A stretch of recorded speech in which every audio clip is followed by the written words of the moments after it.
करेंगे द्रास सेक्टर का, जहां पर राजनाथ सिंह बोल रहे हैं।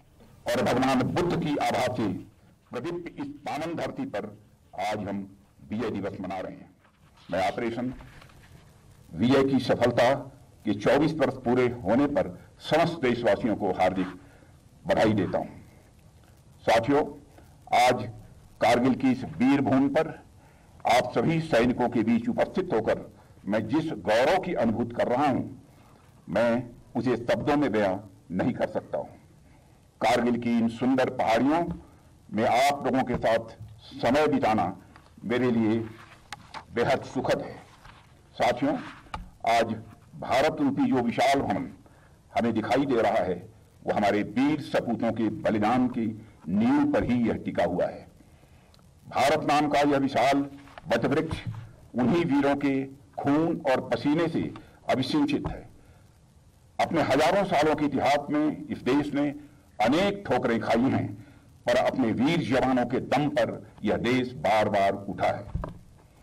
जैसा कि कहा गया है कि our greatest glory is not in never falling but in rising every time we fall. अर्थात हमारी महानता कभी न गिरने में नहीं है, बल्कि गिरने के बाद हर बार उठ जाने में है।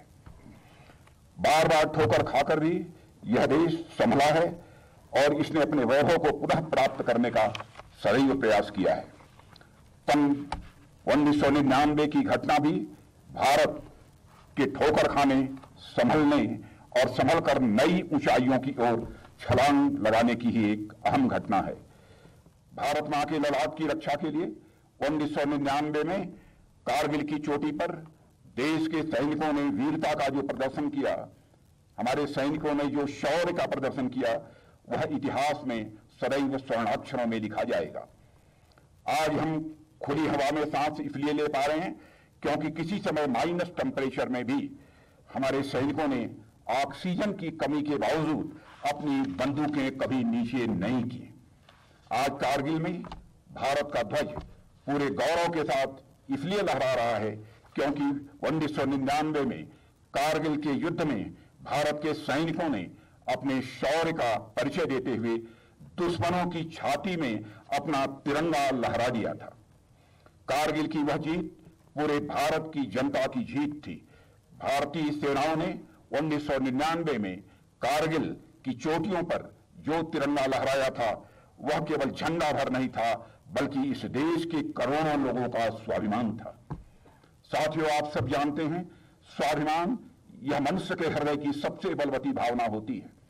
मनुष्य जिंदगी में सब कुछ स्वीकार कर सकता है, लेकिन अपने स्वाभिमान से किसी भी सूरत में समझौता नहीं कर सकता है। भारत को यदि आजादी मिली है तो ऐसे ही स्वाभिमानी बहादुर जाबाजों के कारण भी हम सबको आजादी मिली है। चाहे वह चंद्रशेखर आजाद हो, सरदार भगत सिंह हो, खुदीराम बोस हो, अशफाक उल्लाह खां हो, चाहे ऐसे अनगिनत हमारे स्वतंत्रता संग्राम सेनानी हो जिन्होंने अपना बलिदान दिया था। चंद्रशेखर आजाद इसी बगल के उत्तर प्रदेश के इलाहाबाद के कंपनी गार्डन में अपने रिवाल्वर की गोलियों से अपने अंग्रेज दुश्मनों को भूनते भूनते जब अपने रिवाल्वर में अंतिम गोली शेष बची तो उन्हें इस बात की चिंता सताने लगी कि कहीं विदेशियों के रिवाल्वर की विदेशी गोली हमारे जिस्म में प्रवेश कर हमारे जिस्म को नापाक न कर दे। इसलिए उन्होंने अपने ही रिवाल्वर की अंतिम गोली अपने सीने में दाग लेने का काम किया था। तब जाकर यह भारत आजाद हुआ है। मैं भूल नहीं सकता उस अशफाक उल्लाह खां के स्वाभिमान को भी।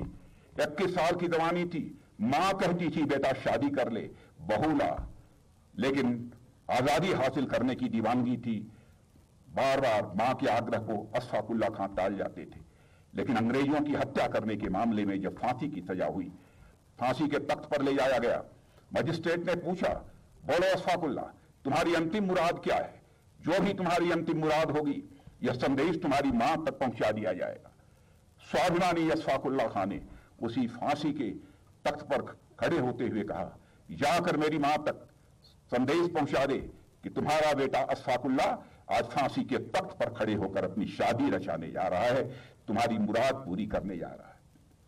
मजिस्ट्रेट ने पूछा, अशफाक उल्लाह, क्या तुम मानसिक संतुलन खो बैठे हो?